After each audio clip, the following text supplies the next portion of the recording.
sebagainya nanti bisa belajar di waktu praktek ya, karena ini kan pelatihan 1 minggu. Kita akan belajar bersama-sama secara strategis ya Pak, bagaimana menyelesaikan masalah-masalah yang ada di sektor pertanian. Tadi pagi ya Pak Ilham, mana Pak Ilham tadi? Masih ngopi ya Pak. Pak Ilham menyampaikan kan begini, lahan pertanian kita sangat terbatas. Jadi pemilikan lahan itu sangat kecil Bapak Ibu. Dan kalau ini kita biarkan, maka tidak ada orang yang mau jadi petani. Kalau Bapak Ibu punya tanah 1 hektar, is okay. Kita hanya perlu masalah teknis. Tetapi ketika lahan kita cuma luasan 1.000 hingga 2.000, bahkan kalau maksimal 2.000 sampai 3.000 meter, itu akan sangat kesulitan. Nah, apa yang harus kita lakukan dalam kondisi seperti itu adalah mencari solusinya. Bagaimana di lahan sempit kita akan belajar bersama-sama. Terus yang kedua, kita nanti Bapak Ibu kita akan juga belajar di ini yang belum punya lahan berapa orang? Lahan sangat terbatas, yang cuma di rumah gitu aja. Jadi berapa orang coba angkat tangan? Saya soalnya menyesuaikan materinya. Oke, terima kasih. Banyak orang selalu berpikir bertani itu butuh lahan yang luas, butuh usaha yang besar. Tetapi saya minta maaf, kita akan belajar bagaimana di lahan yang sempit sekalipun kita akan menyelesaikan solusi. Saya berharap karena angkatan 1 minggu, kita akan belajar dari rumah tangga Bapak Ibu. Dan saya minta program ini harus jalan. Bapak Ibu mau jadi pahlawan? Saya katakan jujur, saya kemarin buka 1 tempat produksi di daerah Ponorogo. Ketika pemerintah daerah kucurkan masalah untuk limbah sapi terutama ya, itu sudah habis lebih dari 10 miliar.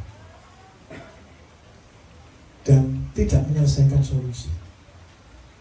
Nah, akhirnya kita turun tangan, dan kita hanya habiskan, minta maaf, hanya 2M. Masalah sapi 1.000 ekor selesai. 10.000 ekor selesai. Nah, cara kerja pemerintah itu kan bantuan, betul ya? Kalau bantuan kira-kira keberhasilannya berapa persen Bapak Ibu?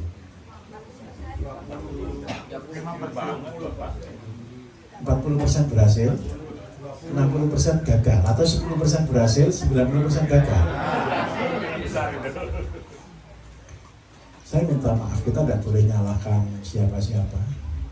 Tetapi karena Bapak Ibu adalah orang-orang pilihan, saya minta maaf, Bapak Ibu lah menjadi solusinya, menjadi penyelesai masalah.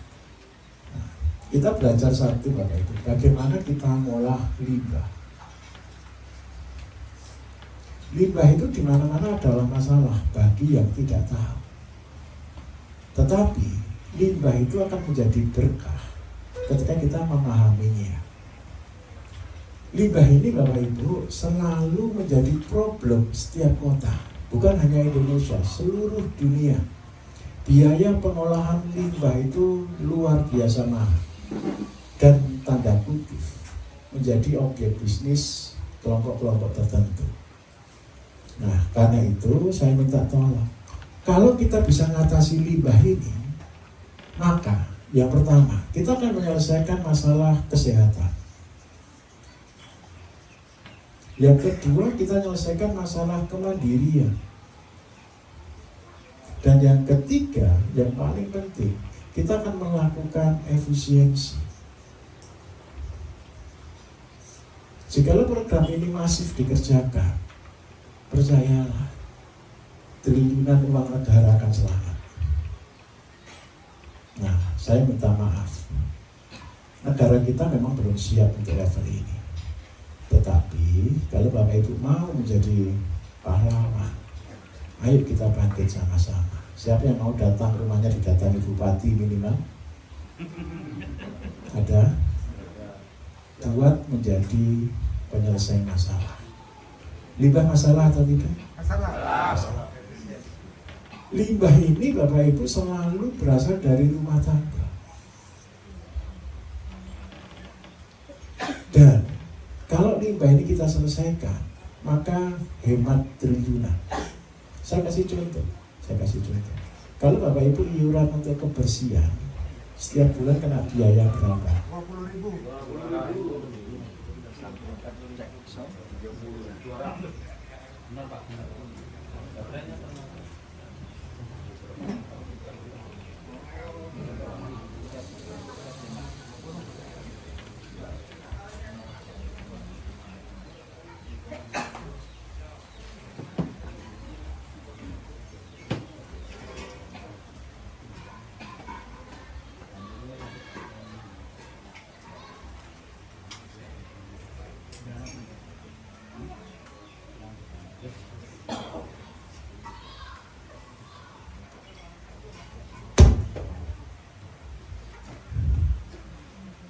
Seandainya satu keluarga kena biaya 20.000, satu desa ada 1.000 kakak, berarti biaya yang keluar adalah 20 juta. Ini biaya minus, betul atau tidak? Selesai tidak masalah sampah di desa? Dari desa dioper ke TPA, betul ya, tempat pembuangan akhir. Walaupun sudah ada pengolahan sampah di tiap-tiap desa, hampir 90% mereka mengeluh karena hanya memindahkan masalah, bukan menyelesaikan masalah. Kenapa saya betul-betul minta tolong kepada Bapak Ibu sebagai contoh? Bangsa Indonesia ini kalau tidak dikasih contoh Bapak Ibu tidak akan jalan.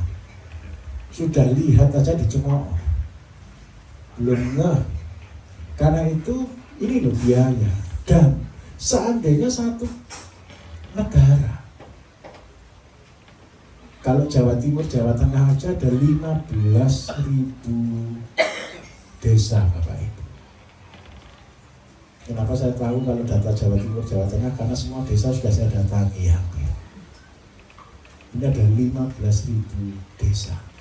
Kalau 15.000 aja kali 20 juta sudah ketemu berapa?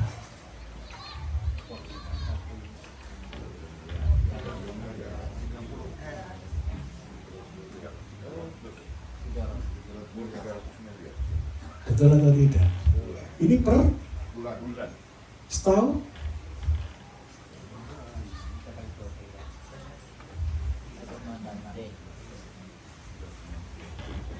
Betul atau tidak? Padahal sampahnya Bapak Ibu berapa banyak sih? Setiap hari? Maksimal itu cuma 0,5 sampai 1 kilo. Banyak atau sedikit? Saya minta maaf.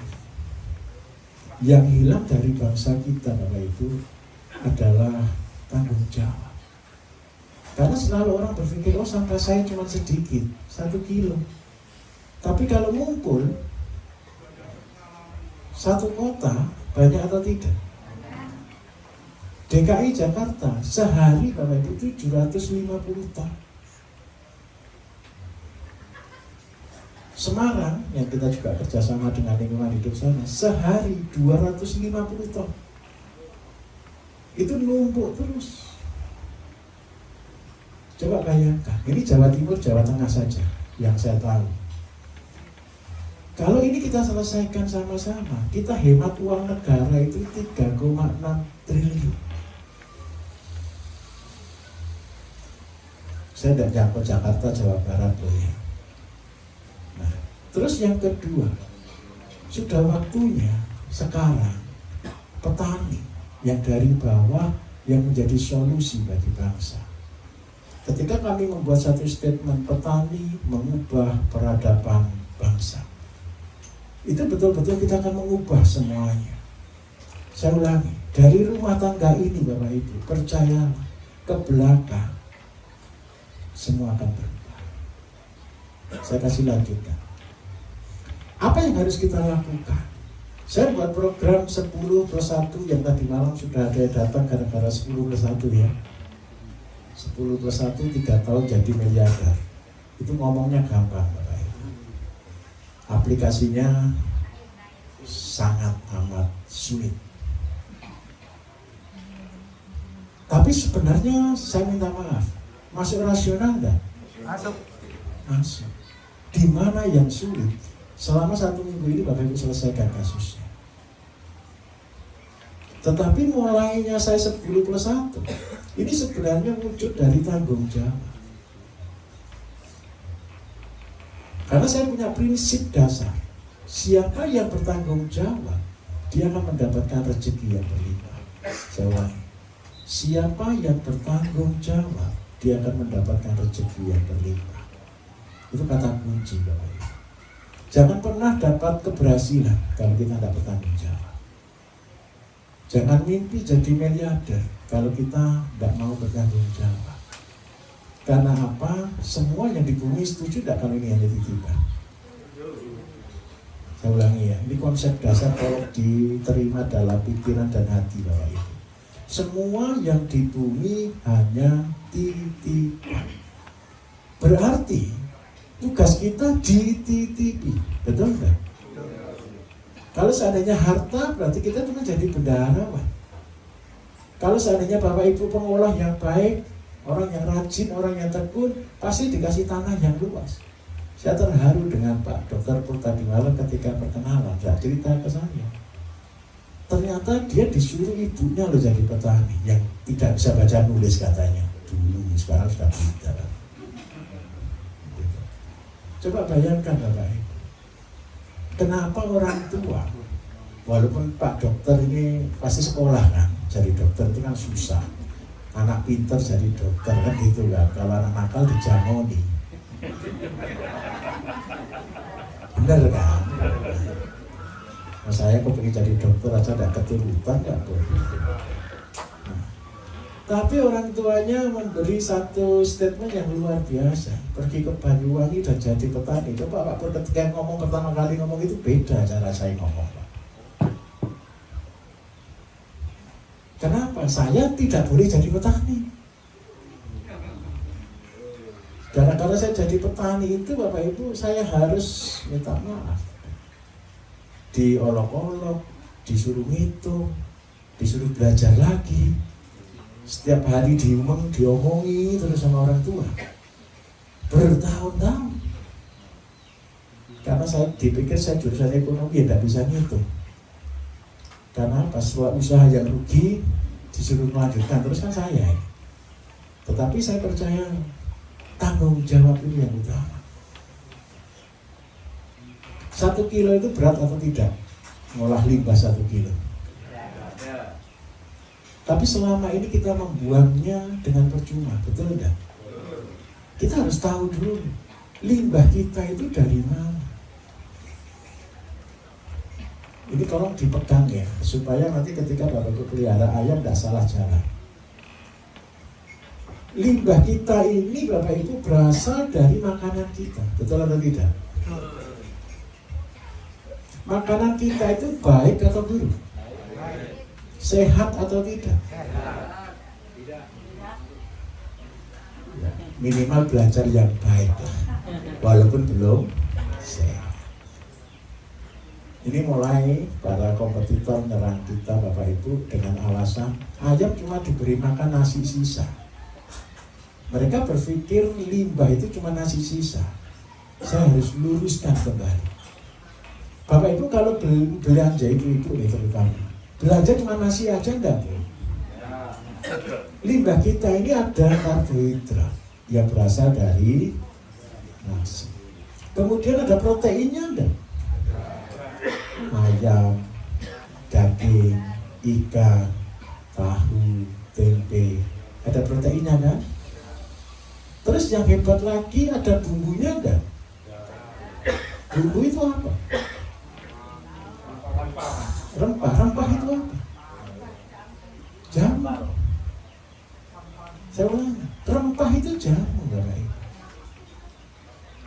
Kalau Bapak Ibu masak, pasti dikasih bumbu. Dan kalau kita masih Indonesia, bumbunya itu lengkap. yang dari Manado, mana? Ini semua masuk kan? Apalagi kalau sudah kena bubur Manado. Nah, seandainya ayam kita makan bubur Manado, sehat atau tidak?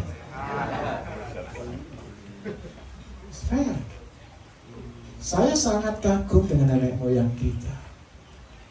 Ketika mereka buat gudeg yang dari Jawa Tengah, mana Jogja, Pak Bagio mana? Ini Pak Bagio ya, luar biasa semangatnya Bapak, nekatnya luar biasa. Bonek. Saya dapat laporan kemarin sudah bawa tas datang ke sini. Berarti doakan ada yang cancel. Kursinya pas Bapak itu. Kenapa kita membuat batasan itu? Karena kursi kita terbatas. Jadi minta maaf kayak gudeg. Tahu bumbu gudeg Bapak Ibu? Bapak tahu bumbu gudeg Pak? Bumbunya campur Bukan campur Pak. Campur itu bukan campur. Semua ada aturannya. Yang pertama, ya, karena gudeg, betul ya, ada lengkuas, ada daun salam, ada kunyit, ada jahe sedikit, ada ketumbar, ada bawang putih, ada bawang merah. Bapak itu juga harus jadi kopi loh ya. Terus ada gula merah. Terakhir dikasih gula merah. Jeleknya gudeg itu cuma satu. Semakin diet semakin enak. Betul atau tidak? Coba bayangkan. Semakin diet semakin enak. Itu sumber kolesterol. Betul enggak? Tetapi orang Jawa hebat. Di situ dikasih daun salam. Ada lagi tambahannya yang membuat warnanya merah jadi daun jati. Coba bayangkan. Ini dikasih racun. Tapi ada netralnya. Hebat enggak itu? Kemudian seandainya bumbu tadi, kalau ada sisa, dibuang atau tidak? Dibuang. Dan herbal ini kita kasihkan ke ayam kita. Kemudian yang kedua, Bapak Ibu goreng ada jelantah enggak? Jelantah itu apa? Lemak. Kalau kita hitung sama-sama Bapak Ibu, kita lihat semua ternak butuh karbohidrat, protein, vitamin, dan mineral dan lain. Ditambah bonus dengan herba. Sebenarnya kalau makanan kita limbah rumah tangga yang benar, ayam kita tidak perlu sakit dan tidak akan sakit. Jadi saya minta maaf, ada aturannya yang kedua, tidak boleh barang busuk. Ayam, sapi, kambing, ikan, Bapak Ibu, saya minta maaf. Ini juga punya penyakit. Kalau semua ternak ini kena bakteri E. coli, pasti diare. Siapa yang sudah ngasih makan pakan limbah rumah tangga ke bebek, ke ayam, dan lumpuh? Sudah ada atau belum? Sudah pernah lumpuh Pak ayamnya Pak? Tahu nggak kenapa lumpuh? Bukan makanannya yang salah, dia dehidrasi. Sehingga lumpuh. Penyebab dehidrasinya apa? E. coli.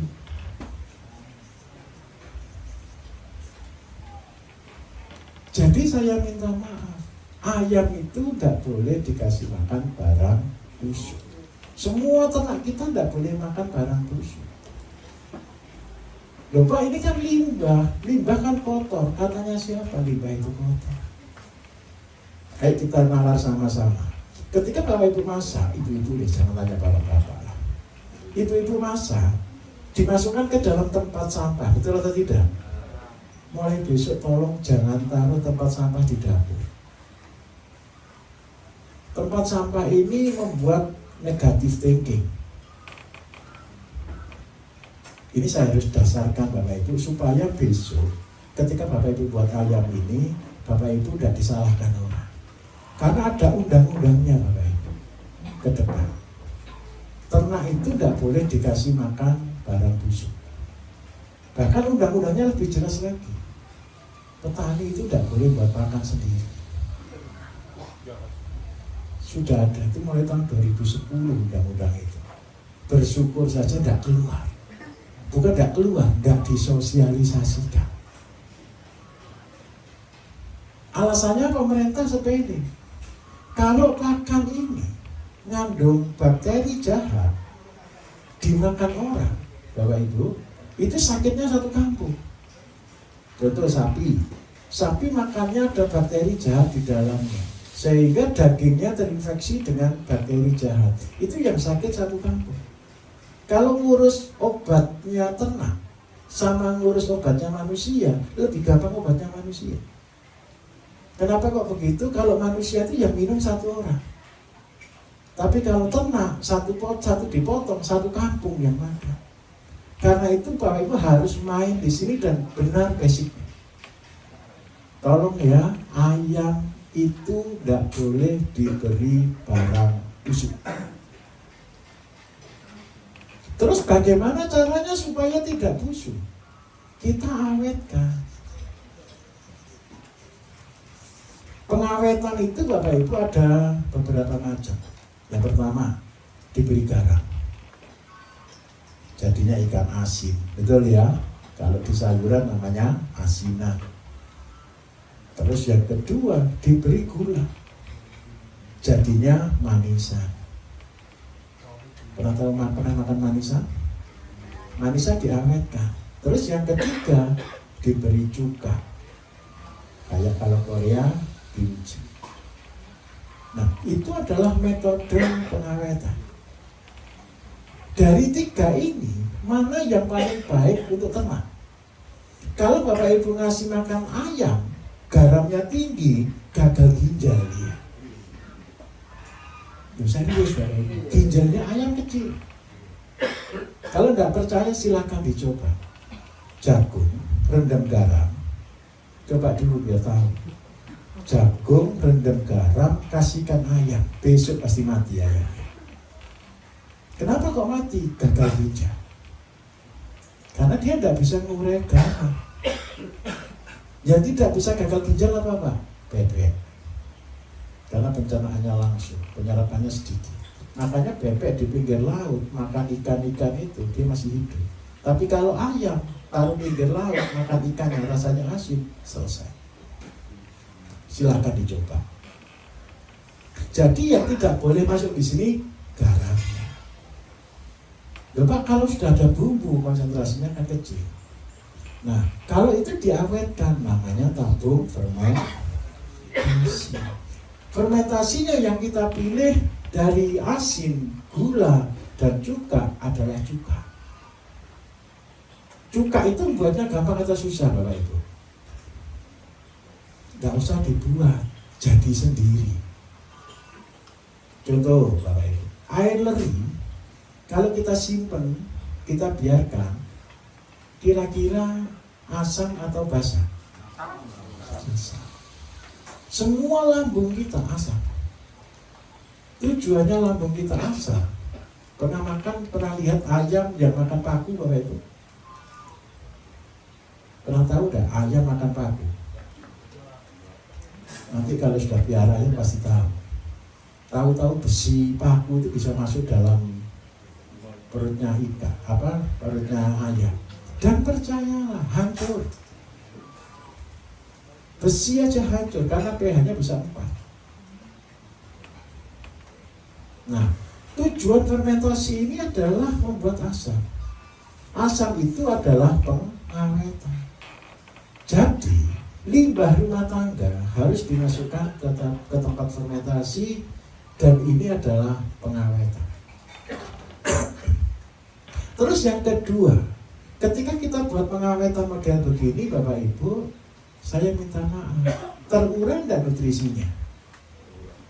Lebih simpel enggak dia diurai? Begini bahasanya.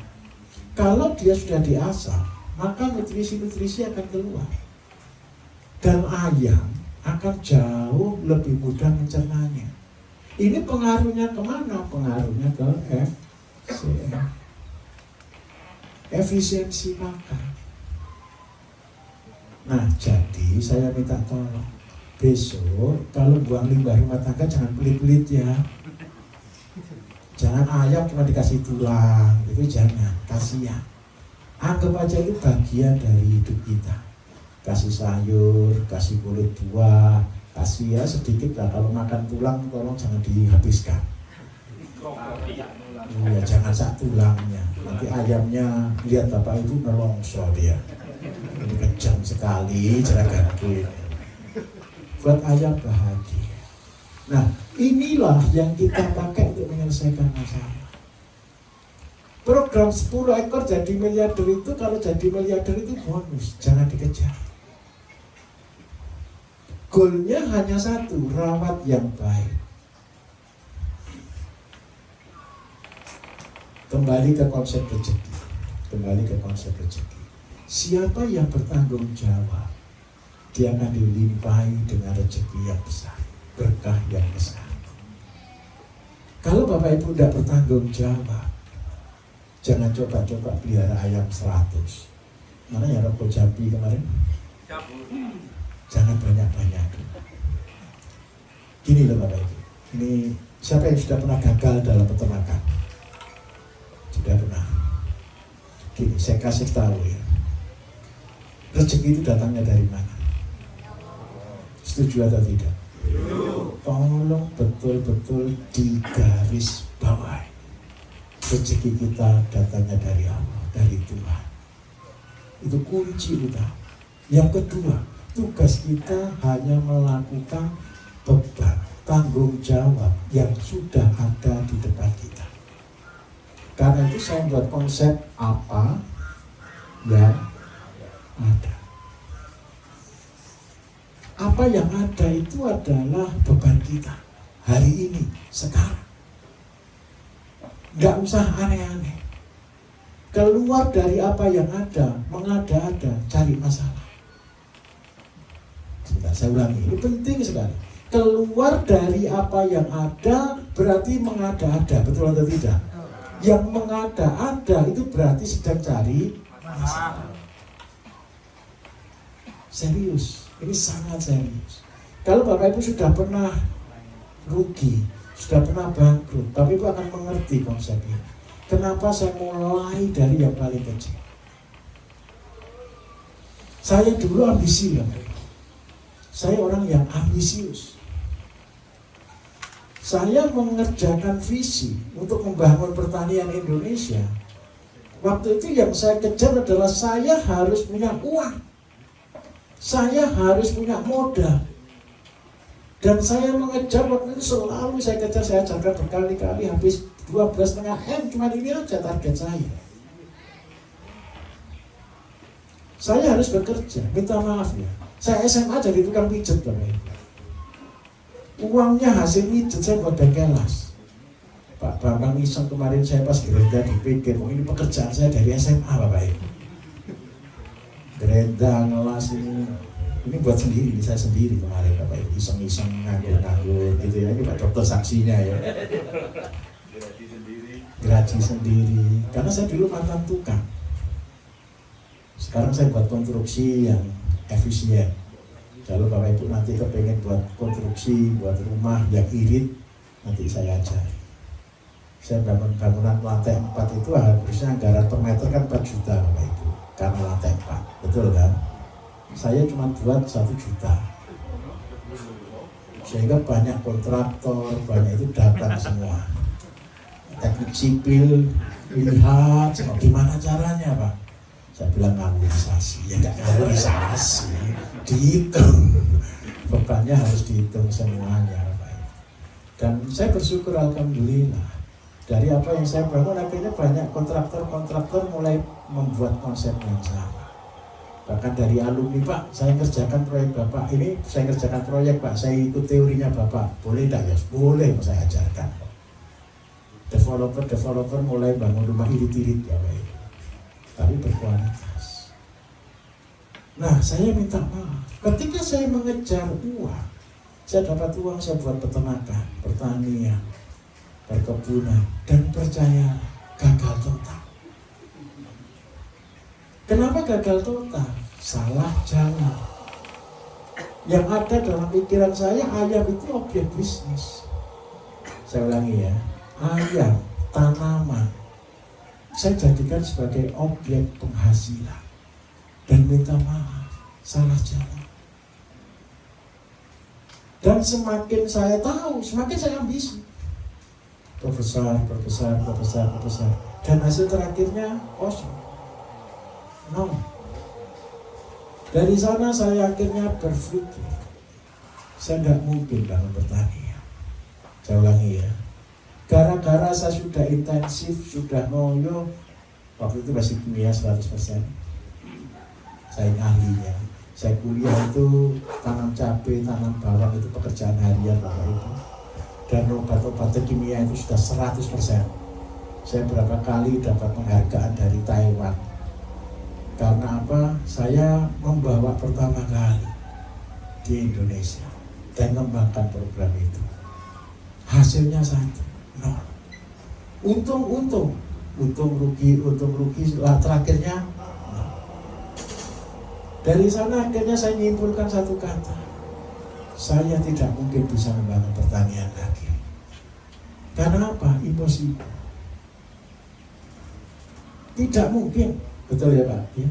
Sulit tidak Pak bangun pertanian Pak? Sulit sekali. Buktinya yang paling jelas satu kok. Semua orang tua, kecuali orang tuanya Pak Dokter saja. Serius. Ngelarang orang jadi petani, betul atau tidak? Siapa yang kemarin sharing di sini dimarahi orang tuanya, ya ini Bapak ya, nangis. Karena tidak mungkin. Bahkan beberapa YouTube saya sampaikan, membangun pertanian, bisnis pertanian itu seperti melewati rambut yang dibagi 7. Sirotol mustaqim. Nggak mungkin berhasil. Betul Pak, ini dari Manado juga sama Pak ya. Yang heran satu, profesornya ngomong gitu, dosennya ngomong gitu, terus mahasiswanya karena itu nggak ada yang mau jadi petani Bapak Ibu, jadi pegawai semua, pegawai dinas pertanian. Tidak apa-apa, ini serius, ini sedang masalah di Indonesia. Kepercayaan ke penyuluh agak kurang Pak Kadis. Ini yang harus kita luruskan. Kenapa kok kurang? Karena penyuluhnya tidak mau jadi petani. Betul atau tidak kira-kira? Bapak Ibu saya katakan jujur, ini impossible. Bapak Ibu belajar pertanian itu impossible kok. Karena keimposibelan itu, ketidakmungkinan itu, saya sendiri pun kepengen nyerah. Saya sendiri pun kepengen putus asa Bapak Ibu. Ngapain bangun yang tidak mungkin? Coba pernah mikir gini enggak? Ketika sudah bagus terus kita pelihara ayam 1-2 ekor, tahu-tahu berkembang jadi banyak, pernah enggak? Saya tanya, yang 1-2 ekor tadi kenapa kok bisa jadi banyak? Kenapa kira-kira? Karena prinsip kita kan hidup terserah, mati terserah. Saudara, kata-katanya wah ikhlas lah ya. Coba bayangkan, ada nggak motivasi dari 1-2 ekor ini kok pengen jadi miliarder kira-kira? Nggak ada kan? Motivasinya kan cuma satu kan, ngerawat saja kan. Hasilnya apa? Berkembang. Betul atau betul? Ini 1-2 orang atau hampir setuju kira-kira semuanya? Nah, itulah alasan saya kenapa saya harus turun. Ini kan mental paling bodoh Bapak Ibu. Setuju atau tidak? Ini mental paling bodoh. Ayam nggak dikasih beban hidup. Kalau ayam ditarget jadi miliarder sungguhan, ayamnya takut besar.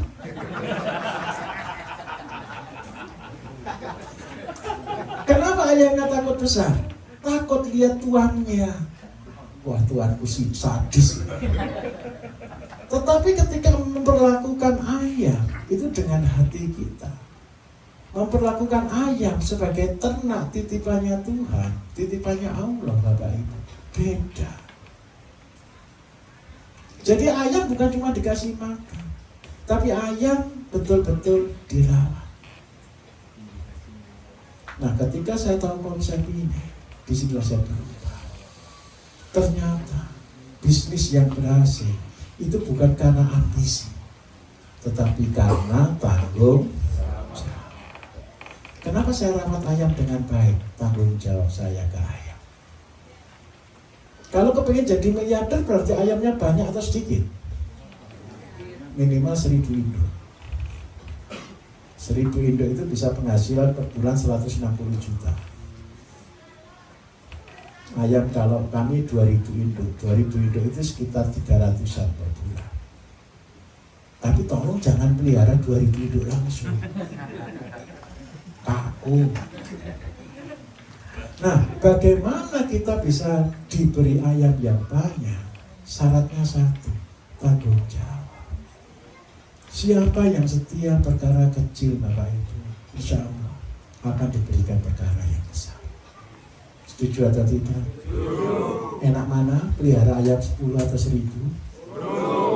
Ya sudah, pilih yang enak-enak saja. Sebentar, ini penting, tolong ini penting. Ayam punyanya siapa? Gusti Allah, setuju atau tidak? Ayam ini titipan atau bukan? Kalau pelihara ayam 10 aja tidak tanggung jawab, mau dikasih 1000 habis. Jadi jangan berbisnis yang menurut pikiran kita. Berbisnislah mengikuti alur. Bukan kita yang menentukan rezeki, tapi Gusti Allah yang menentukan rezeki. Setuju atau tidak? Gara-gara saya setia 10 ekor, maka kalau kita betul-betul tanggung jawab, ditambahkan. Sampai akhirnya jadi banyak sendiri. Kalau tidak mampu dijual, nanti tambah banyak lagi. Saya kasih contoh ini, seperti peserta pelatihan ini loh Bapak Ibu. Saya ini kan sudah paling bodoh sedunia.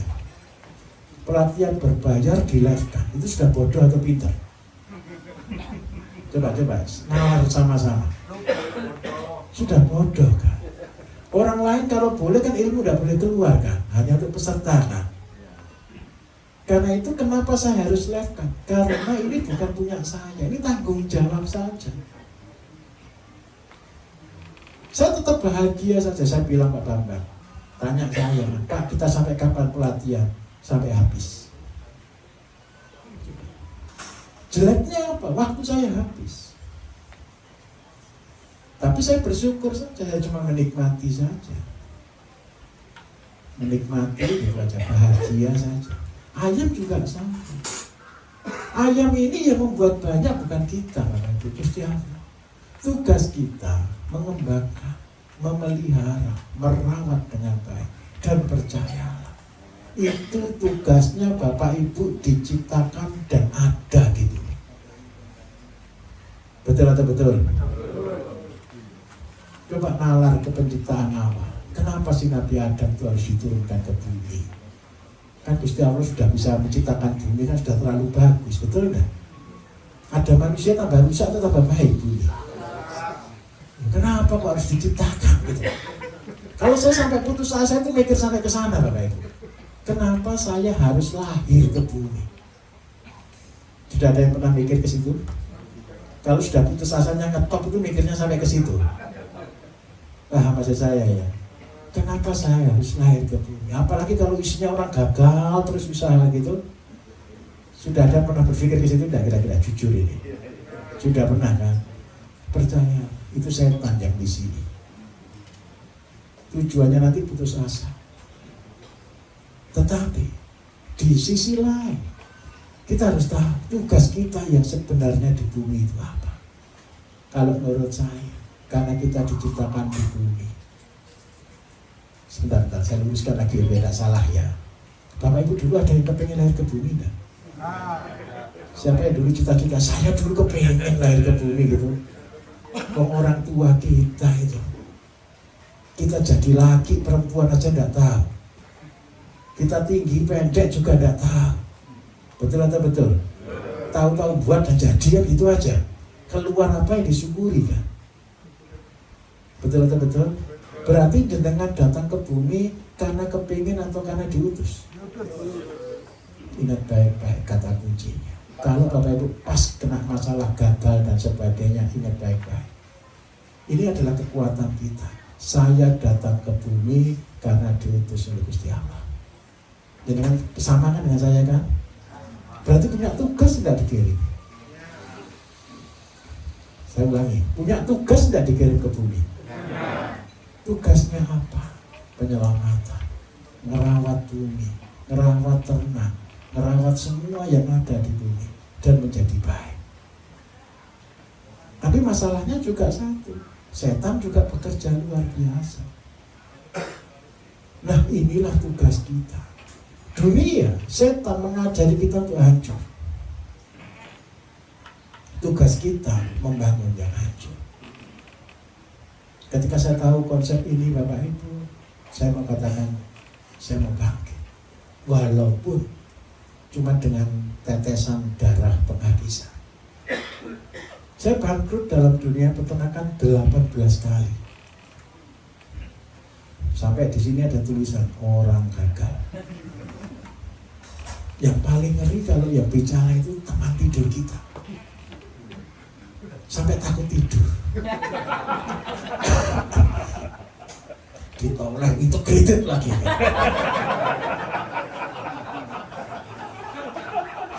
Ini serius, ini sangat serius. Sakit. Kena mati gitu laporan, makanya kalau anak-anak laporan yang mati itu jangan lapor di handphone. Perang. Betul atau tidak kira-kira? Sulit sekali. Impossible. Tapi dari sana kita belajar. Karena itu saya katakan tani adalah tawakal, amanah, niat, ibadah. Kenapa saya bertani? Saya katakan tani itu jihad. Perjuangan yang pasti mati. Perjuangan yang pasti kalah. Serius. Kenapa kita harus pasti kalah dan siap rugi? Namanya ibadah. Itu aja semangat saya untuk saya tetap berjalan. Dan yang kedua Bapak Ibu, kondisi sekarang ini sudah diramalkan, bukan diramalkan, tanda kutip, di planning mulai tahun 2014. Saya dapat bocoran valid waktu itu akan kejadian tahun ini. Dan menyakitkan ya, tapi Bapak Ibu harus dengar karena kita akan ngatur strategi. 2030, percaya atau tidak, akan pengurangan sepertiga bumi.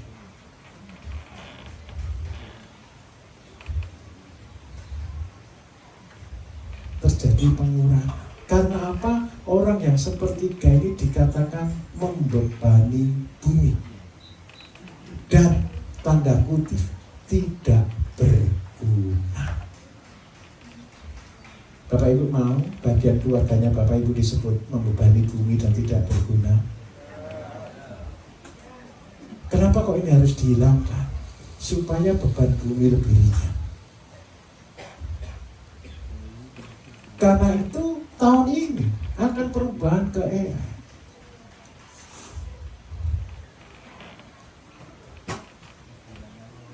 Dan saya minta maaf. Di bocorannya, usia manusia diperkirakan hanya 30 tahun. Sudah cukup. Jangan lama-lama jadi beban. Karena dianggap tidak berguna. Sekarang saya mau tanya jujur.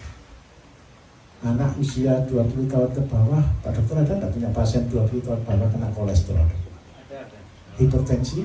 Ada. Diabetes? Ada. Gagal ginjal ada. Gagal ginjal. Betul atau betul? Dalam rangka apa? Biar nggak nambah populasi.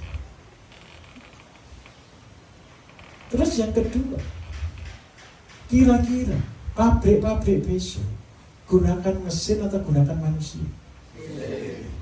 Pasti atau tidak? Pasti. IKN Bapak Ibu, jalur jalannya sudah gunakan sensor.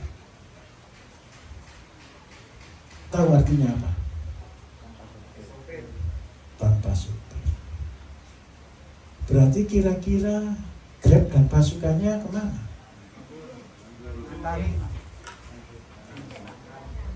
Terus yang ketiga, ini sudah ada di luar negeri, kirim paket pakai drone. Betul atau tidak? Militer pakai drone. Betul atau tidak? Tidak kira-kira Bapak Ibu. Tugasnya nembak itu tidak usah orang datang. Habis ini kan semua kedata nih, betul enggak? Semua KTP kita terdaftar. Dan KTP kita itu elektronik enggak? Ada chipnya enggak? Kalau itu dilacak bisa atau tidak? Bisa. Jadi besok kalau kita masih tetap bawa KTP Bapak Ibu, di mana kita berada, drone bisa nyari enggak? Pasti ketemu tidak? Nembaknya gampang tuh. Dan yang penting satu, nggak usah belajar nembak. Tentara belajar nembak itu susah atau tidak Bapak Ibu? Dan itu emosionalnya tinggi. Prajurit, banyak atau kasus prajurit nembak komandannya. Kenapa? Karena stres. Karena itu nanti tentara itu paling gampang satu, pakai robot, karena nurut. Betul atau tidak? Robot itu nurut atau tidak? Nurut perintah. Dan tidak pernah bantah, tidak minta gaji, tidak pernah capek, tidak minta pensiun. Nah, dunia kita akan berubah ke sana. Ingat loh ya, tinggal 5 tahun. Saya ulangi, tinggal 5 tahun.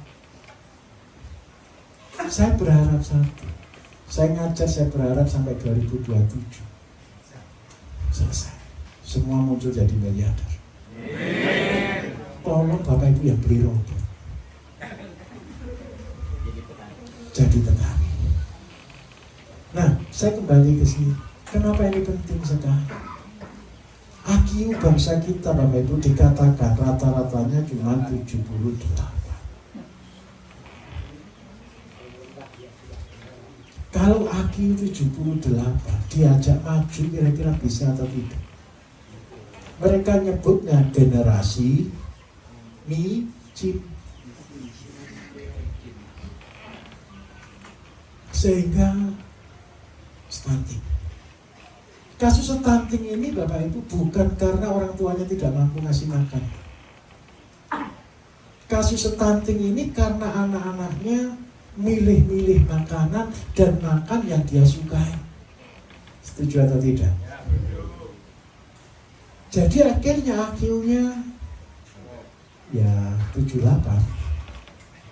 Kalau rata-rata 78 berarti ada enggak yang 50? Ada. Banyak sih. Dan itu tukang ngeyel. Serius, tukang ngeyel diajari enggak bisa. Nah, ini tugas kita. Dimulai penyelesaian masalahnya dari mana? 10 ekor ayam.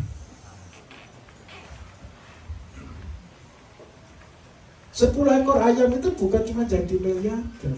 Miliarder itu bonus. Kalau Bapak Ibu tekun, setia, tanggung jawab. Kalau dengar cerita saya tadi, berarti kalau kita kaya, itu kepingin atau sudah terpaksa? Kenapa saya buat teori terpaksa jadi kaya? Karena kita hanya tawakal. Kita hanya amanah melakukan tugas kita. Dan niatan kita bukan bisnis. Niatan kita ibadah. Kenapa kita harus niat ibadah? Supaya mudah-mudahan insya Allah bisa masuk surga. Bapak Ibu senang gak bekerja itu disebut ibadah? Dan itu akan menjadi jawaban untuk semuanya. Ibadahnya di mana? Sekarang saya lanjutkan. Yang pertama, Bangsa kita karena IQ-nya cuma 78, kita perlu diselamatkan. Saya katakan kita sedang kehilangan generasi. Generasi tahun 90 ke atas, jelek semua IQ-nya. Terus yang kedua, minta maaf, malasnya minta maaf. Setuju atau setuju? Mintanya beli. Betul atau tidak? Buat, ngapain buat, repot, beli saja. Kalau beli itu konsumtif atau produktif? Iya kalau ada uangnya. Kalau tidak punya uang, pinjam. Akhirnya ketika pinjam, utang nggak bisa bayar. Mentalnya drop nggak kira-kira? Mentalnya hancur kayaknya. Orang ditagih utang itu bisa mikir positif nggak? Nggak pernah bisa mikir positif. Takut isinya. Dan di dalam ketakutan Bapak Ibu, tidak ada kebahagiaan. Akhirnya pikirannya pendek terus, jadi sumbunya pendek. Itu bangsa kita hari ini. Saya minta maaf, Bapak Ibu yang harus jadi solusinya. Kira-kira masih mau jadi petani dengar cerita jelek saya? Sudah terlanjur datang. Nah, ayam ini kenapa bisa menyelesaikan masalah? Tadi kata kuncinya ya, tanggung jawab. Jadi jangan pernah kepingin punya ayam banyak. Rezeki dari Allah, ingat kata kuncinya. Rezeki pekerjaan saya Bapak Ibu paling banyak sosial dan paling banyak ruginya daripada untungnya. Tetapi saya mau katakan jujur, walaupun saya rugi, saya tidak pernah bangkrut, tapi tambah besar. Enak atau enggak kalau begini? Rugi tapi tambah besar. Ada yang mau? Ingat loh ya, ibadah bukan bisnis. Banyak orang kecewa ketemu saya, dipikir saya orang hebat, kaya minta ampun. Kalau Bapak Ibu ketemu saya harian saya, Pak Dokter karena sudah datang sering ke sini, ketemu saya tidak ada bedanya dengan kuli Bapak Ibu. Kenapa? Karena semua hanya tiba. Itu bukan punya saya. Kalau saya kepingin kaya, saya tidur. Semakin saya tidur di rumah, semakin saya kaya. Tahu kenapa? Kalau saya keluar, saya pasti bangun. Tapi kalau saya nggak ada, uangnya numpuk. Kalau uangnya numpuk, urusannya beda. Makanya istri saya bingung gini, uang numpuk harus habiskan. Jadi kalau ditanya orang pekerjaan saya apa? Habiskan uang yang tidak pernah habis. Dibuat rugi loh sih tetap bangkit. Ya serius Bapak. Mau seperti ini? Tolong tanggung jawab. Tanggung jawabnya di mana? Semua limbah rumah tangga ini adalah bagian rezeki.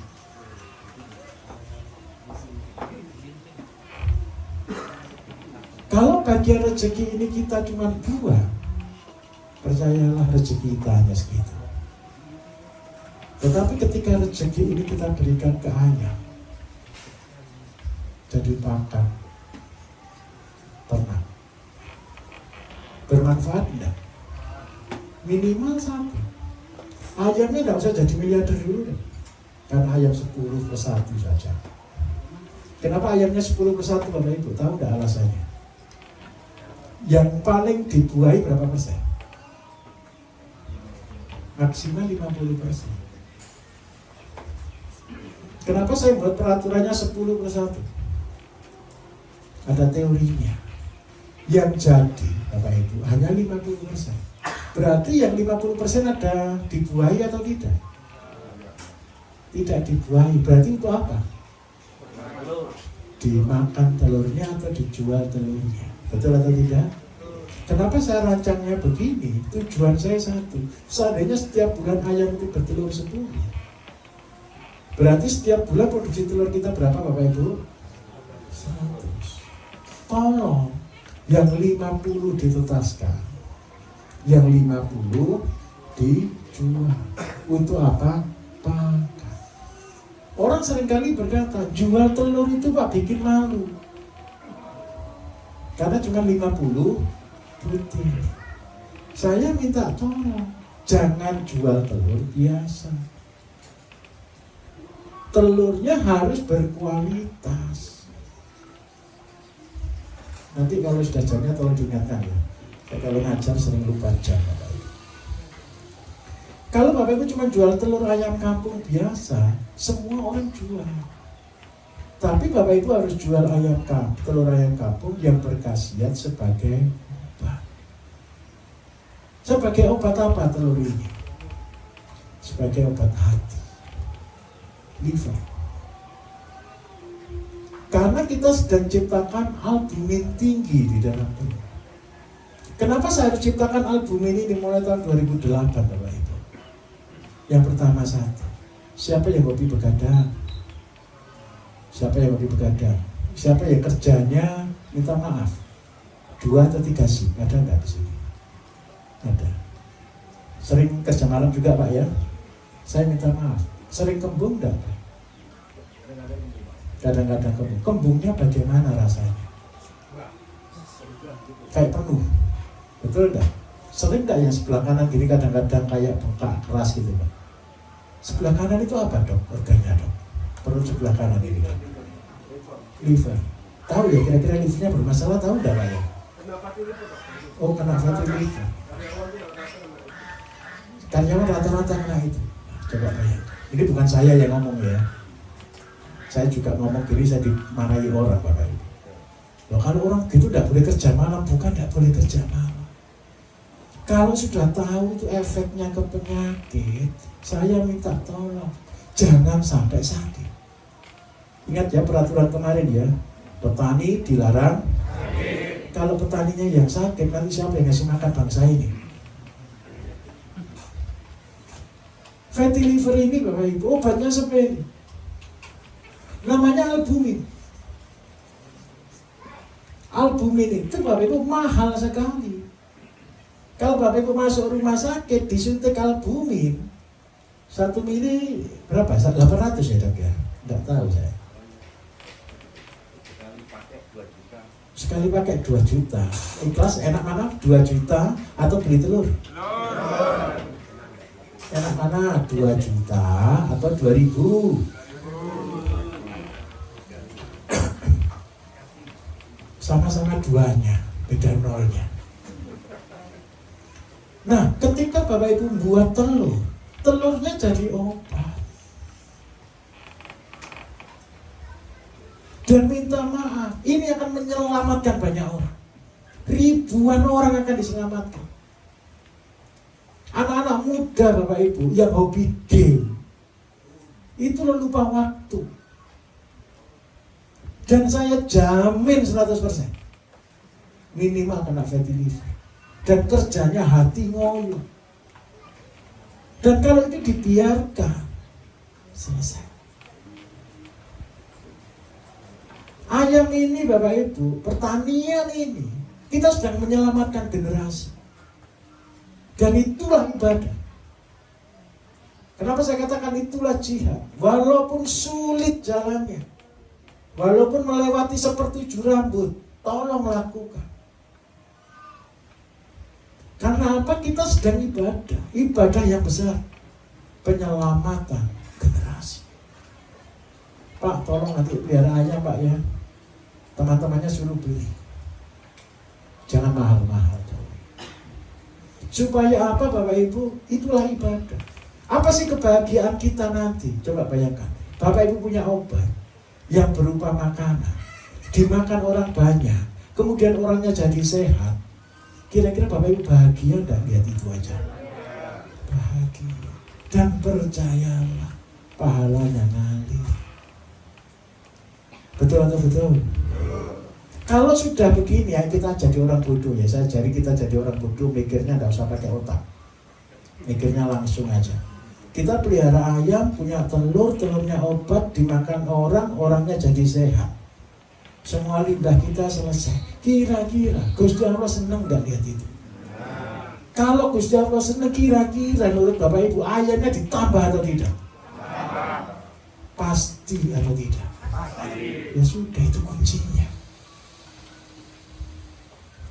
Loh Pak, saya kebutuhan saya, jangan mikir kebutuhan.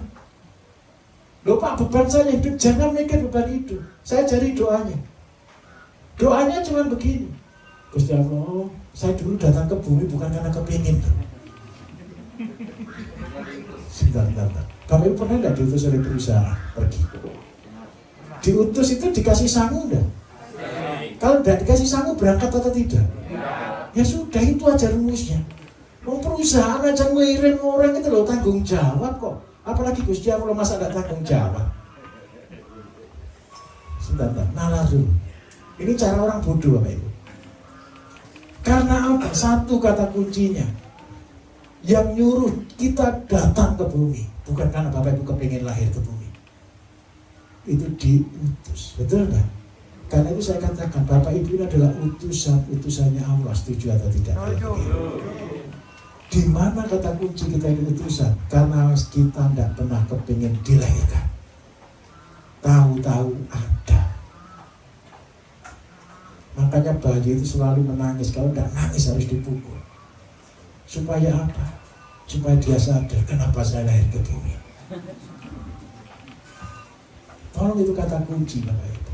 Terus dari 10 ekor ayam tadi, kalau kita punya telur berkualitas, orang beli itu antri atau tidak kira-kira Bapak Ibu? Pasti atau tidak? Pasti. Saya kalau jualan telur itu harus nulis daftar tunggu. Satu keluarga maksimal 10 butir seminggu. Kita batasi. Kenapa kok gitu? Bukan jual mahal, supaya semua kebahagiaan. Kita utamakan siapa? Yang sakit-sakit. Kita utamakan. Akhirnya Bapak Ibu, mitos yang mengatakan bahwa petani itu sulit jual karena semua yang diproduksi biasa. Sudah ada yang pernah buat kuteja di sini? 1, 2, ada. Sudah pernah nyoba telurnya diangkat-angkat begini? Bisa atau tidak Bu? Bisa. Berarti ilmunya gampang atau tidak buat obat ini? Gampang. Pakai sekolah lagi enggak kira-kira? Kan cuma dikasih jamu gitu aja. Murah atau mahal sih kuteja itu Bapak Ibu? Murah banget. Murah banget. Tapi minta maaf, itu dampaknya luar biasa. Tahu dampaknya di mana? Yang pertama, kuteja itu kan berarti kunyit. Kunyit itu apa Bapak Ibu? Antibiotik. Temulawak, nafsu makan. Bukan hanya nafsu makan, temulawak itu bertugas memperbaiki hepa, memperbaiki hati, liver. Kemudian yang ketiga, jahe. Tahu nggak jahe itu sebenarnya untuk apa? Bukan menghangat saja. Jahe itu untuk memperlancar peredaran darah, sehingga kita bisa ciptakan telur non kolesterol. Nah sudah, kalau telurnya non kolesterol, obat hati, antibiotik, berarti yang kita jual telur atau obat? Enak mana tadi saya katakan, beli obat atau makan telur? Sudah, itu solusi. Kita buat ini paling gampang Bapak Ibu, kuteja. Dan itu menyelamatkan banyak orang. Nah, kemudian yang kedua, kalau kita sudah produksi telur, telurnya dijual separuh. Untuk apa? Operational cost. Kalau Bapak Ibu kerja, ini harus ditutup dulu. Jangan pernah bertani Bapak Ibu yang makan dompet. Siapa yang sudah dompetnya dicuci ayam? Tidak ada yang pernah? Niatnya kepengen bisnis tapi dompetnya dicucui terus sama ayam. Betul atau betul kira-kira? Banyak orang bisnis kepengen dapat penghasilan malah tekor. Karena salah. Nomor 1, operasional cost harus tertutupi. Berarti cara berpikir kita, usaha itu Bapak Ibu minim modal. Kenapa saya harus minim modal? Seandainya saya Bapak Ibu tidak bisa kerja sendiri deh. ada satu karyawan. Maka biaya karyawan ini harus tertutup dengan biaya pakainya. Belum untung dulu tidak masalah. Yang penting jalan. Betul atau tidak kira-kira? Ayam dipelihara supaya nutup operasional cost dulu. Setelah operasional cost ditutup, tugas Bapak Ibu buat pasar. Jual telur itu tidak gampang loh Bapak Ibu. Kalau jual telur 1 bulan cuma 50, sehari cuma anggaplah berapa berarti? 30 berarti 1 atau 2 ya. Susah kan enggak jual telur 2? Malu. Betul atau tidak? Malu. Masa jual telur cuma 2? Saya minta maaf, pemasaran itu paling penting. Karena itu goal saya, pemasaran itu level pertama itu 1 RT. Kenal. Pak, beli jual cuma 2 itu bikin malu Pak. Sehari, sebulan 50. Tapi percayalah satu, Bapak Ibu harus ciptakan permanen market.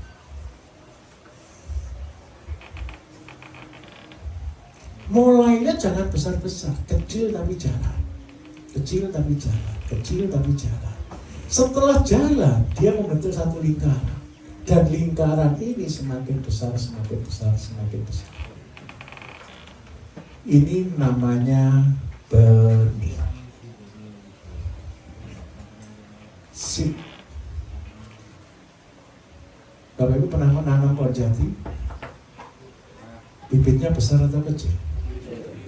Kenapa bibit jati yang cuma sebesar jempol ini bisa jadi tumbuh tinggi? Namanya waktu. Mulai dari yang kecil. Saya ingat Bapak Ibu, ini tempat bersejarah. Saya mulai dari tempat ini ketika saya nanti. Mulai dari nol. Saya dulu tidur itu di pos depan itu, sebelahnya sini ada satu gubuk itu Bapak Ibu. Saya tidur di sini 3 bulan. Jadi saya bangun tempat ini awal itu cuma 3 bulan. Jadi kolam renang sebagai wujud tanggung jawab. Tapi percaya Gusti Allah itu adil. Ketika saya buka ini pertama kali Bapak Ibu, sehari bisa 6.000 orang. Sampai tempat duduk aja tidak bisa. Hari-hari biasa 500 orang. Jadi dalam waktu sebelum COVID, pas ini saya buka ini pas acara COVID ya Bapak Ibu ya, full. Pas COVID, pintunya ditutup. Karena kan tidak boleh buka, betul kan? Tapi orang-orang sini bilang, saya itu loh kalau saya kena COVID tidak mungkin saya renang. Makanya gara-gara pengunjung tetap datang, kita buka, kita tutup pintunya karena sini tidak berpagar, silahkan lewat mana-mana boleh.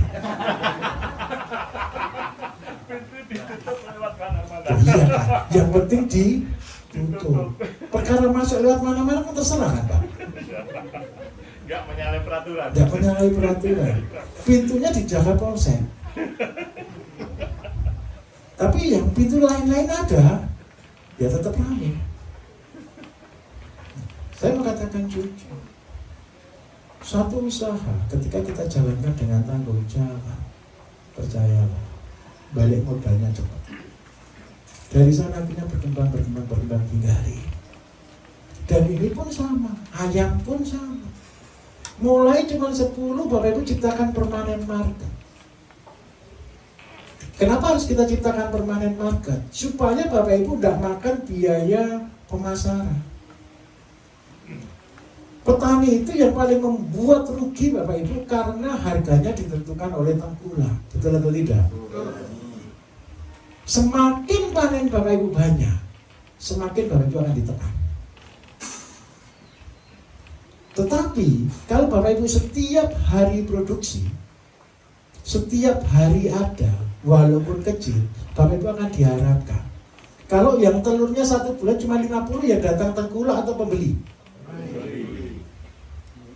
Betul enggak? Nah nanti orangnya kan datang ke Bapak Ibu, Pak saya beli telur, oh minta maaf ya, masih urutan ke-10. Tapi pasti enggak ini nanti? Pasti dia dapat, dan itu akan menjadi permanen market. Kira-kira kalau pembelinya 1 RT ayam 10 cukup atau tidak? Kalau sudah kurang apa yang harus kita lakukan? Bertambah, terpaksa tambah besar. Beda enggak kalau seandainya sama-sama goal kita 100 duluan dengan 10, mulai dari 10. Kita mulai 100, telurnya banyak atau sedikit? Jualnya lebih susah mana, 10 atau 100? Pilihlah yang gampang-gampang. Jangan cari susah, karena diburu sudah susah. Loh Pak, ini kan uangnya kecil, betul atau tidak? Saya minta maaf, kalau uangnya besar mesti untung. Bapak Ibu cari untung atau cari buntung? Ada orang yang kemarin siapa yang punya ayam 5.000 petelur? Bapak ya, dari sana. Untung atau rugi Pak? 5.000 petelur Bapak Ibu. 5.000 ya, betul ya? 5.000 petelur, itu modalnya per ekor ayamnya aja anggap 100.000 sampai 2 telur. Kandangnya berarti ini sekitar 1 ekor itu 25.000. Berarti ketemu modalnya 5.000 kali 125 ketemu berapa ini? 125, nolnya 6 minimal ini, belum kandang baterainya. Kalau sama kandang baterai berarti 250 juta. Terus pak ayamnya sendiri modalnya sudah 500 juta. Berarti kalau ditotal dengan semuanya berarti 1M. Percayalah, belum tentu untung. Enak mana? Modal 1M atau modal 1 juta? Enak mana? Untung atau rugi? Tolong ini konsep. Loh Pak, kan nunggu waktunya lama. Enggak. Kalau kita mulai dari modal 1 juta Bapak Ibu, untuk menjadi 1M kan cuma 3 tahun.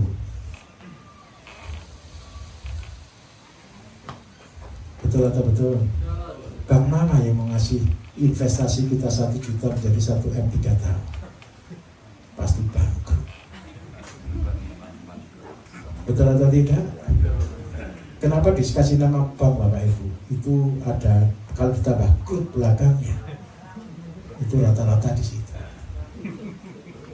Jadi ya jangan diteruskan ya. Jadi pembuat bangkrut itu adalah jangan, itu salah. Itu salah. Yang membuat bangkrut itu utang. Utangnya ke bank. Itu yang membuat bangkrut. Kenapa kok begitu Bapak Ibu? Saya punya teman miliarder semua, banyak sekali yang miliarder. Dan yang heran satu, semakin dia kaya, utangnya besar. Karena apa? Semakin orang kaya ditawari terus utang. Betul atau betul kira-kira? Supaya apa? Tidak bisa berkembang. Terus yang kedua itu kita diperalat sama bank. Titip dong uangku biar berkembang, gitu loh. Semakin Bapak Ibu besar pasti diperalat oleh bank supaya kita menguntungkan bank, itu aja. Karena itu saya minta tolong besok jangan berhutang.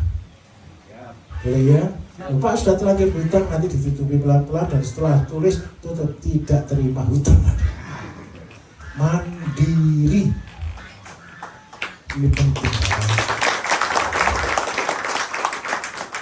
Kenapa saya buatkan konsep semua dari kecil? Dari limbah rumah tangga, dari ayam. Karena satu, saya kepingin Bapak Ibu bergerak tanpa utang. Kenapa sih konsep ini harus saya buat dari awal? Ayo kita nalar sama-sama. Bapak Ibu kalau punya penghasilan untuk apa sih? Makan kan? Sekolahnya anak kan? Biaya hidup kan? Saya minta maaf lagi, Bapak Ibu datang ke tempat ini bahagia kan? Bukankah Bapak Ibu kan pengen buat seperti ini semua kan? Ya. Ada tanah, ada rumah, ada ikan, ada ayam, ada kambing, ada sayur, ada buah. Makan semua di dalam kan? Dan penghasilan kita kan cuma untuk bangun ini kan? Bangunlah dari sekarang. Nggak punya lahan Pak, tenang saja. Mulai dari rumah kita jadikan surga. Saya ulangi ya, jadikan rumah kita itu surga. Surganya di mana? Tanggung jawab dari limbah. Di surga ada sampah enggak? Saya harus tanya jujur. Di surga ada sampah enggak? Belum tahu Pak, tapi yang jelas satu, pasti tidak ada sampah. Kenapa kok tidak ada sampah? Karena Tuhan menciptakan semuanya itu dalam satu simbiosis mutualisme. Ada limbah dimakan ayam. Ayamnya sudah menghasilkan nih. Ayamnya buang kotoran, betul atau tidak? Ada peraturan kedua, di surga tidak boleh ada kotoran. Betul atau tidak? Kotoran ayam jadi apa Bapak Ibu? Pupuk sama kotoran ayam beda atau tidak? Sebentar. Pupuk sama kotoran ayam beda atau tidak? Sebenarnya pupuk kan kotoran ayam kan? Yang membuat beda apa? Proses. Kalau kotoran ayam dibiarkan namanya sampah. Tapi kalau kotoran ayam diolah namanya pupuk. Dan kalau pupuk berguna untuk tanaman, terpaksa kita bertani. Siapa di sini ya sudah mulai buat polybag? Sudah ada? Sudah bingung dengan media dan pupuk belum? Sudah mulai bingung kan? Kelihatannya ketika saya ngomong buat polybag gampang, sulit itu. Sulitnya di mana? Setelah kotorannya habis, Bapak Ibu nunggu ayam itu buang kotoran tuh. Kapan ini buang kotoran lagi? Siapa yang sudah kalau jalan terus lihat daun jadi matanya gergetan, wah ini harus saya kumpulkan. Sudah ada atau belum? Saya minta maaf Bapak Ibu. Nanam di media itu kelihatannya gampang, ngomongnya sebentar saja loh pupuk habis. Dan kalau sudah pupuk habis, ayamnya buang kotoran ditunggu. Cepat nah buang kotoran. Dan minta maaf karena wujud tanggung jawab. Kalau begini ceritanya, kira-kira ikannya apa ayamnya pasti ditambah atau tidak? Tujuannya ayam berarti apa di sini? Buang kotoran. Ini serius loh Bapak Ibu. Satu sisi produksi telur dan ayam, satu sisi produksi pupuk. Dan pupuk ini diharapkan. Saya minta maaf, seluruh peternakan ayam bingung nggak buang limbahnya? Bingung. Padahal kalau kita bisa ngolah limbahnya, lebih mahal limbahnya daripada ayamnya. Pertanyaannya kan satu, kalau ayamnya sudah terlanjur besar, ya salahnya sendiri sudah terlanjur besar. Betul atau tidak? Kalau setiap hari Bapak Ibu ayam 10, itu kotorannya cuma 2 kilo. Setiap hari kotorannya cuma 2 kilo karena dia basah. Kalau 2 kilo diolahnya jadi apa? Jadi pupuk.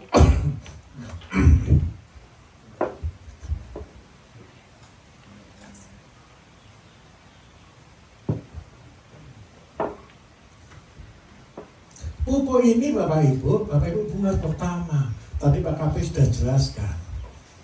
Greenhorn. Ukurannya kalau dibuat ukuran itu 3x3. 3x3 itu adalah laboratoriumnya Bapak Ibu. Sudahlah percaya saya. 3x3 ini Bapak Ibu cukup untuk hidup keluarga. Artinya apa? Ada cabai, ada terong, ada tomat, ada kangkung, ada bayam, ada seledri, ada kacang panjang. Kalau Bapak Ibu diabetes ada pare. Besok tenang ya, kita akan praktek buat jus makanan untuk kolesterol, diabetes, asam urat. Dan tolong kalau Bapak Ibu sakit, tanaman itu ya ditanam di sini. Konsepnya satu, tanamlah yang kita makan. Dan makanlah apa yang kita tanam. Siapa yang senang nanam, nggak senang makan? Banyak. Ibu-ibu terutama yang ditanam bunga. Saya mau tanya, pernah makan bunga? Nanti jadi Susana. Makan melati. Tolong tanamlah yang kita makan dan makanlah yang kita tanam. Dan ini Bapak Ibu minta maaf, ada jeleknya loh program ini. Saya tunjukkan jeleknya di mana. Kalau seluruh keluarga tanam ini, harga-harga mahal atau murah? Habis semuanya. Bukan hanya dadam hijau, nggak ada yang mau jualan. Betul atau betul? Tapi percayalah, Gusti Allah itu adil. Bapak itu setiap hari makan kangkung, bayam, masa murah. Betul atau tidak kira-kira? Kan kita juga perlu wortel kan? Yang dataran tinggi, dataran rendah, dataran menengah akan terjadi pertukaran. Dan inilah bisnis. Tapi yang pasti satu, kalau semua punya harga pasti, ini goal saya. Siapa yang tidak bisa menjadi petani mandiri, tidak bisa bersaing. Berarti petani-petani kimia habis atau tidak? Sudah terlanjur basah. Saya sudah terlanjur dimusuhi pabrik-pabrik raksasa. Ini goal saya. Semua harga harus murah. Padahal yang ada di luar, petani mintanya mahal atau murah? Petani mintanya mahal atau murah? Percayalah, 1 tahun ini sampai 2 tahun maksimal, semua harga akan hancur. Kenapa akan harga hancur? Yang pertama, kita pas menghadapi daya beli yang murah, hancur, betul ya? Yang kedua, di saat kritis seperti ini, kita harus kuat. Petani sayur Bapak Ibu yang kimia hari ini gulung tikar, cabai turun jauh, betul ya? Kubis 500, wortel 1000, seledri tidak laku. Kalau begini ceritanya, kira-kira orang masih tetap bertani atau tidak? Kalau sudah tidak bertani, berarti apa yang terjadi? Tanahnya nganggur atau tidak? Kalau sudah terus-menerus nganggur, siapa yang kemarin mau disita negara kemarin? Oh, tanahnya negara tidak diurus. Saya punya teman yang di Madura. Tanah itu kalau tidak diurus harus jadi rebut ya, harus digarap. Banyak Bapak Ibu BUMN, perusahaan-perusahaan itu beli tanahnya rakyat, betul atau tidak? Mau dibuat pabrik, nganggur 20 tahun, 30 tahun, itu udah disita negara. Alasannya sudah tanahnya negara. Betul atau tidak? Karena badan usaha milik negara. Harusnya besok tanya ke yang buat peraturan, tanahnya negara untuk apa? Kalau seluruh pegawai disuruh nyangkul gitu ya tidak selesai juga. Itu peraturan yang tidak tahu saya. Percaya Bapak Ibu, semua hargakan 1 tahun 2 tahun, ingat baik-baik. Karena itu saya minta tolong, jangan terlalu besar. Setahun 2 tahun ini sekolah, kuatkan dasar, kuatkan basic untuk perputaran. Nanti akan mahal setelah tahun 2008 ke atas. Tahun 2030 tidak terbeli. Hanya orang kaya yang bisa makan. Saya ulangi ya. Tahun 2030 sayur-sayur ya Bapak Ibu harganya terlalu mahal. Tidak akan terbeli. Karena itu saya punya misi untuk Bapak Ibu, selamatkan mereka di tahun krisis. Kenapa itu akan muncul? Saya tunjukkan. Kira-kira 3-4 tahun ke depan pengangguran meningkat atau menurun? Kalau pengangguran meningkat, mereka tetap makan atau tidak? Soalnya masalahnya kalau tidak kerja pun tetap makan, Bapak Ibu. Kalau kondisi ini dibiarkan, maka terjadi kerusuhan. Setuju atau tidak? Tugas Bapak Ibu, tolong kasih makan mereka. Tolong selamatkan mereka. Jual dengan harga murah. Latihannya satu, biaya harus mau.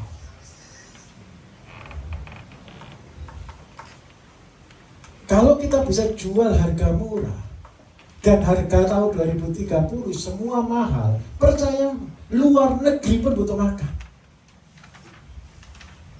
Ekspor. Yang Singapura ya buka pasar ya. Bedanya satu, Bapak Ibu.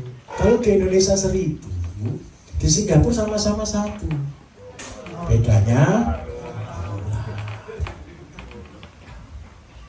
enak mana, jual rupiah atau jual dolar?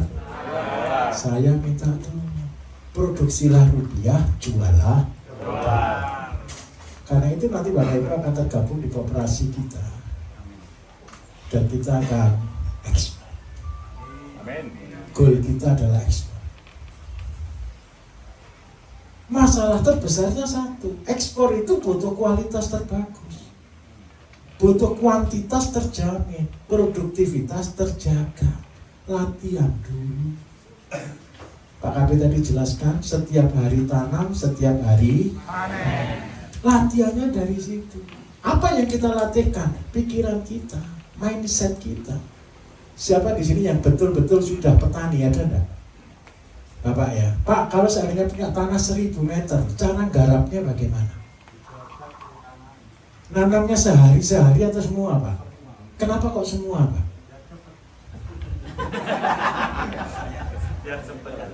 Ngerubah itu loh Bapak Ibu butuh setahun.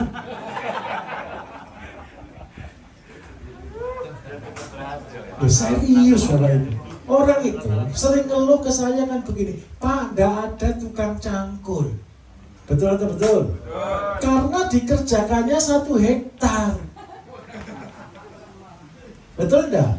Nyangkul 1 hektar itu selesai enggak seminggu? Enggak selesai. Itu hampir 3 minggu Bapak Ibu, orang 10 nyangkul. Biaya nyangkul saja, saya minta maaf, bisa hampir 20 juta sehektar kalau mau tanam cabai. Terus yang kedua, setelah dicangkul semua enggak ditanam-tanam, betul atau tidak? Nyangkul selesai, rumput tumbuh. Betul atau betul? Terus habis itu setelah rumput tumbuh ditanam semua. Setelah ditanam semua bingung, Pak, cari tenaga tanam enggak ada. Ya karena nanamnya 1 hektar. Terus yang paling susah lagi pada waktu panen. Apalagi panennya serentak, selesai. Karena itu nomor 1, manajemen harus dirubah. Merubah mindset harian, Bapak Ibu. Itu susahnya minta ampun. Kalau Bapak Ibu tidak bisa harian, kita tidak bisa ekspor. Boleh nggak ekspor? Tunggu yang 4 bulan lagi, kabur ini pembeli. Betul atau tidak? Terus yang kedua, kita harus buat yang terbagus. Mulai terbagus itu kecil Bapak Ibu. Dan kecil ini yang buat yang bagus dan berkualitas. Sekarang saya mulai kembangkan padi Jepang, jagung Jepang. Saya mau balas dendam. Serius saya mau balas dendam. Beras kita harganya dipatok ya 12.500 ya dari Senen. Penggilingan padi selesai Bapak Ibu. Bangkrut semua. Nggak untung. Kalau berasnya pakai kimia, pecah. Sehingga apa? Menurunnya banyak. Supaya kita tidak bisa dapat harga 12.500, bisa harga 15 sampai 20. Berarti apa yang harus kita rubah? Premium. Jangan buat beras biasa. Kenapa diberi harga cuma 12.500, diberi 6.500 Bapak Ibu? Karena pupuknya subsidi. Betul atau betul? Pemerintah ngasih bantuan pupuk subsidi, tapi perjanjian satu, beras tidak boleh dijual mahal. Kalau begitu ceritanya, saya minta tolong, saya menolak pupuk subsidi. Paham maksud saya? Saya tidak beli pupuk subsidi. Karena apa? Saya buat pupuk sendiri. Kalau saya buat pupuk sendiri, kira-kira beras saya dituntut nggak harus sama dengan harga beras subsidi? Tidak. Karena kita tanpa subsidi dan dikasih nama organik atau sehat. Apa buktinya? Bapak Ibu sudah makan di sini ya? Sudah 2 kali ya. Nasinya beda enggak? Sama Pak putihnya. Rasanya sudah ada bedanya enggak kira-kira? Beda. Ayo kita buktikan sama-sama. Siapa yang bangun tadi pagi kram atau capek semua badannya? Ada enggak kira-kira? 1 kram. Yang lain? Aman. Begini loh Bapak Ibu. Kalau kram berarti kurang apa dong? Kalium ya. Betul kan? Pak yang khusus yang kram nanti boleh ke dapur minta air kelapa. Kalau kelapa itu kalium, kelapa. Saya ini orang begitu ya, gitu aja loh Bapak Ibu.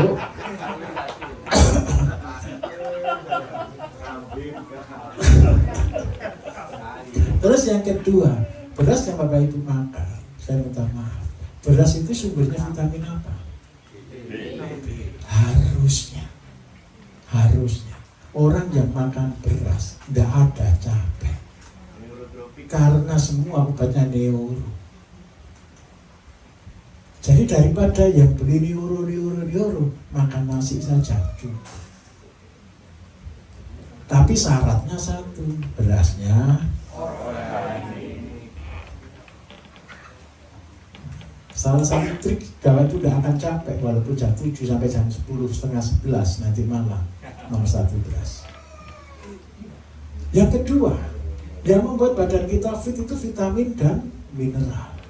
Sayur-sayur ya Bapak Ibu ini kita datangkan ini sebagian dari Madiun, sebagian dari Magelang. Karena saya belum bisa tanam wortel di sini, Pak. Kurang tinggi. Ya kurang tinggi, nanti ditanam di pohon kelapa.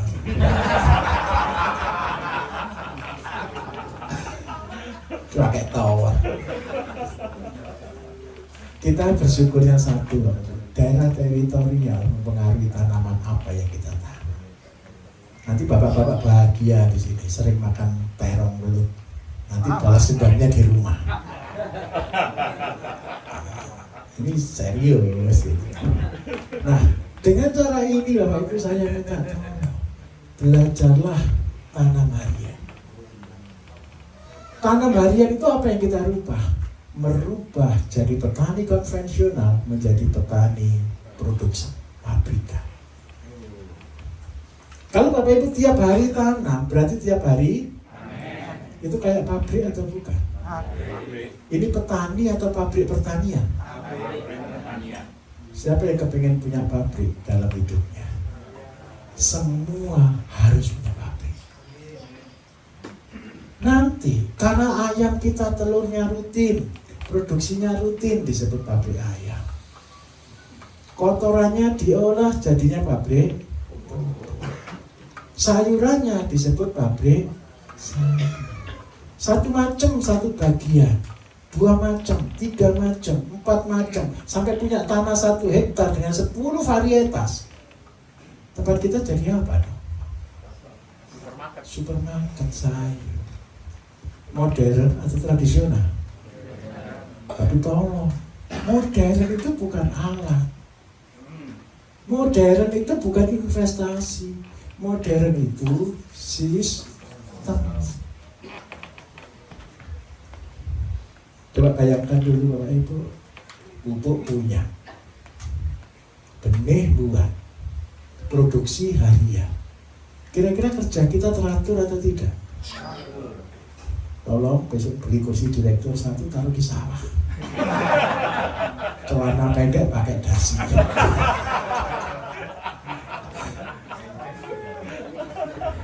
Serius. Dulu Bapak Ibu, saya ingat saya. Ketika kita tanam padi di awal-awal tahun 2019 ya, dengan program urea cair, urea padat, semua orang tertawa. Padi dipupuk gitu tok aja masa bisa bagus. Saya mau katakan jujur, waktu itu pun saya juga agak takut Bapak Ibu. Karena tanahnya rusak, kita gunakan dosis standar dengan SNI, goal kita hanya 6 ton per hektar. Waktu itu juga saya juga takut. Tetapi niat aja sudah, saya terus melangkah. Dan alhamdulillah, dengan dosis nanti Bapak Ibu akan terima SOP, tapi tidak sekarang ya, waktu praktek akan terima SOP semuanya. Pertama kali kita panen 6,8 ton per hektar. Terus kita tingkatkan 8 ton, naik lagi 10 ton. Sekarang goal kita 14 ton. Syaratnya satu, punya pabrik pupuk dulu.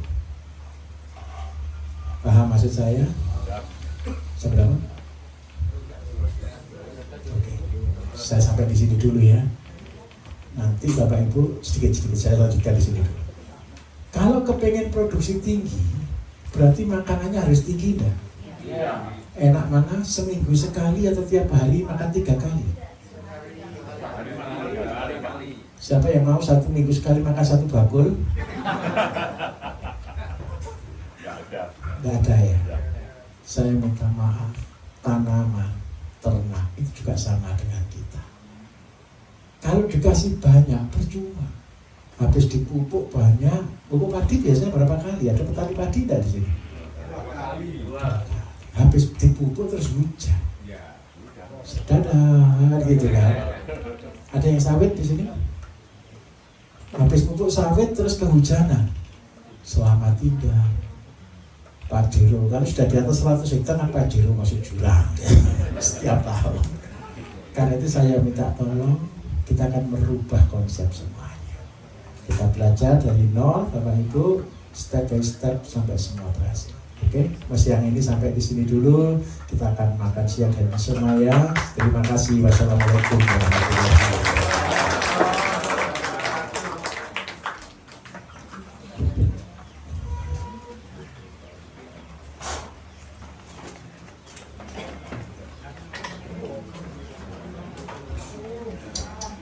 Baik Bapak Ibu, monggo silakan menuju ke ruang makan untuk makan siang. Mohon tepat waktu ya, jam 1 sudah masuk kelas lagi supaya bisa dilanjutkan materinya. Terima kasih. Selamat menikmati.